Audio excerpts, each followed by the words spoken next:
नमस्कार मंडळी, आज मी ज्ञानेश्वरी या पवित्र ग्रंथामधील अध्याय 5 ओवी क्रमांक 61 ते 90 यांचे पठन करणार आहे. ओवी क्रमांक 61. ते बुद्धी धुरे करुणी कर्म करीती चित्त देऊनी परी ते निष्कर्मयापासूनी मुक्त दिसती. याचा अर्थ ते योगी बुद्धीला पुढे करून मनापासून कर्मांचे आचरण करीतात, परंतु ते कर्मातीत ब्रह्मभावाच्याही पलीकडे असून मुक्त आहेत. ओवी क्रमांक 62. जे बुद्धीची ठाऊनी देही तया अहंकाराची सेची नाही म्हणून कर्म करिता पाही चोखाळले. याचा अर्थ कारण बुद्धीपासून देहापर्यंत त्यांना अहंकाराची आठवण सुद्धा होत नाही, म्हणून ते कर्म करीत असले तरी शुद्ध होत. ओवी क्रमांक 63. अगा करी ते नवीन कर्म तेची ते निष्कर्म हे जाणती सुवर्म गुरुगम्य जे. याचा अर्थ कर्म करणारा मी आहे असा भाव न ठेविता जे कर्म करणे तेच निष्कर्म होय हे गुरुपासून कळणारे तत्व ते जाणतात. ओवी क्रमांक 64. आता शांत रसाचे भरिते सांडित आहे पात्राते जे बोलणे बोला परवते बोलवले. याचा अर्थ आम्ही आता जे शब्दांनी प्रतिपादन करता येणार नाही ते बोललो, म्हणून शांतीरस इतका अधिक झाला की तो ज्या पात्रात भरला आहे ते पात्र भरून तो खाली सांडत आहे. ओवी क्रमांक 65. येथ इंद्रियांचा पांगू जया पेटला आहे चांगू तयासीची आथी लागू परिसावया. याचा अर्थ ज्याच्या इंद्रियांचे दैन्य पार नाहीसे झाले आहे त्यालाच हे तात्विक भाषण ऐकण्याचा अधिकार आहे. ओवी क्रमांक 66. हा असो अतिप्रसंगू न संदीपा कथा लागू होईल श्लोक संगती भंगू मनोनिया.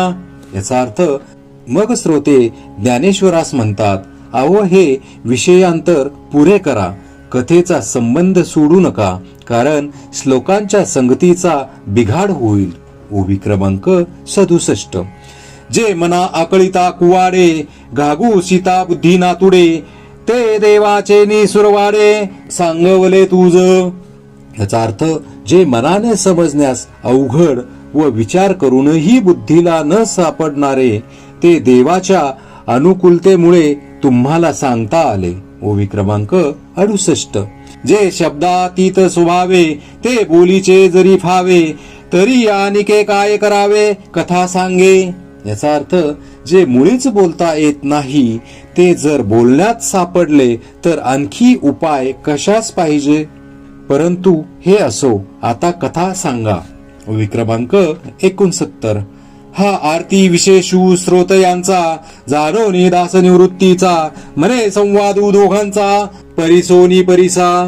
याचा अर्थ ऐकणारांची ही उत्कट इच्छा जाणून निवृत्तीदास ज्ञानदेव म्हणाले, दोघांचा संवाद जो एवढा वेळ ऐकेला त्याचे मनन करून पुढे तोच ऐका. ओवी क्रमांक 70. मग श्रीकृष्ण म्हणे पार्था ते आता प्राप्ताचे चिन्ह पुरते सांगेन तुझ निवृत्ते चित्त देई. याचा अर्थ मग श्रीकृष्ण पार्थाला म्हणाले, पूर्ण ब्रह्मनिष्ठाला ओळखण्याचे खरे चिन्ह कोणते ते मी सांगतो, चांगले लक्ष दे. ओवी क्रमांक 71. तरी आत्मयोगे आथिला जो कर्मफळासी विटला तो घर रिघोनी वरिला शांती जगी.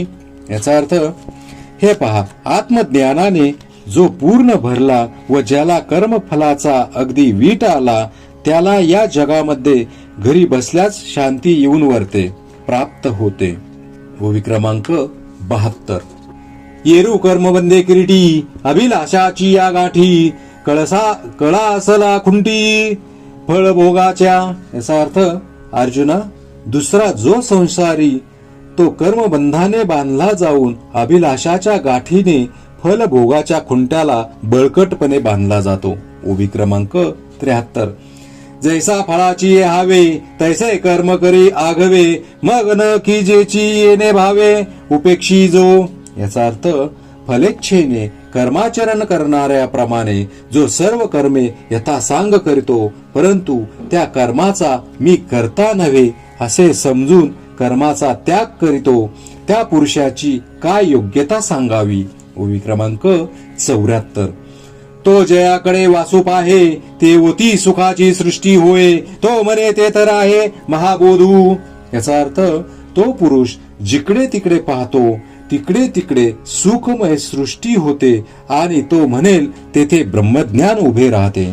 ओवी क्रमांक 75. नवद्वारे देही तो असतूची परी नाही, करी तूची न करी काही फल त्यागी. याचा अर्थ एक फलाची इच्छा धरली नाही म्हणजे तो नवद्वारांच्या देहात असूनही नसल्यासारखा आहे आणि सर्व कर्मे करूनही त्याने ती न केल्याप्रमाणे आहेत. ओवी क्रमांक 76. जैसा का सर्वेक्षरू पाहिजे तव निर्व्यापारू, परी तोची रची विस्तारू त्रिभुवनाचा. याचा अर्थ जसा ईश्वर पाहिला असता अकर्ता आहे, परंतु मायोपाधीचा आरोप त्याच्यावर केला म्हणजे या त्रिभुवनाचा विस्तार तोच करीतो असे दिसते. ओवी क्रमांक 77. आणि करता ऐसे म्हणिपे तरी कवने कर्मी न सिंपे, जय हातू पावो न लिंपे उदास वृत्तीचा. याचा अर्थ आणि तो करता आहे असे म्हटले तर तो कोणत्याही कर्माने लिप्त होत नाही, कारण त्याची उदासीन वृत्ती असल्या कारणाने कोणतेही कर्म त्याला स्पर्श करीत नाही. ओवी क्रमांक 78.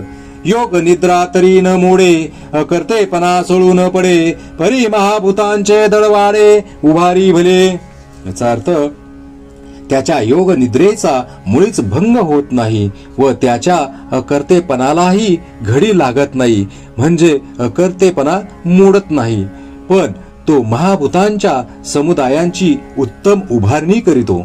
ओवी क्रमांक 79. जगाच्या जीवी आहे परी कवनाचा कही नोहे, जगची हे ओये जाये तो शुद्धीही नेने. याचा अर्थ पाहायला लागले तर ह्या जगात प्राणी मात्राच्या ठिकाणी हा आहे, परंतु केव्हाही कोणाचा नसतो आणि हे जगत उत्पन्न होते व लयास जाते, याची त्याला वार्ता देखील नसते. ओवी क्रमांक 80. पाप पुण्य अशेषे पाशीची असतू न देखे, आणि साक्षी ही होऊ न ठके येरी गोठी कायसी. याचा अर्थ पाप पुण्य सर्व त्याच्या जवळ असूनही तो पाहत नाही, इतकेच नव्हे तर त्याला साक्षीभूत सुद्धा नसतो. मग दुसऱ्या गोष्टीबद्दल कशाला विचारावे. ओवी क्रमांक 81.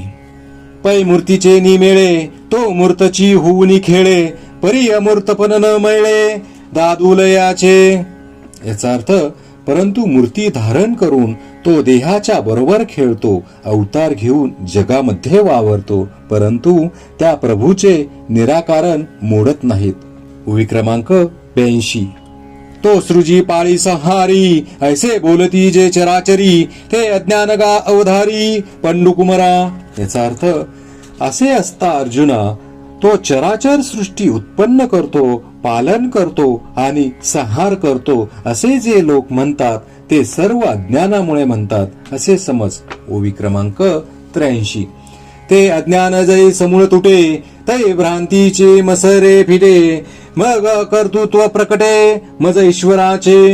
याचा अर्थ ते अज्ञान जेव्हा समूळ नाहीसे होते तेव्हा भ्रमरूप काळोखी नाहीसी होते असे झाले, म्हणजे मग ईश्वराचे अकर्तेपण स्पष्ट समजून येते.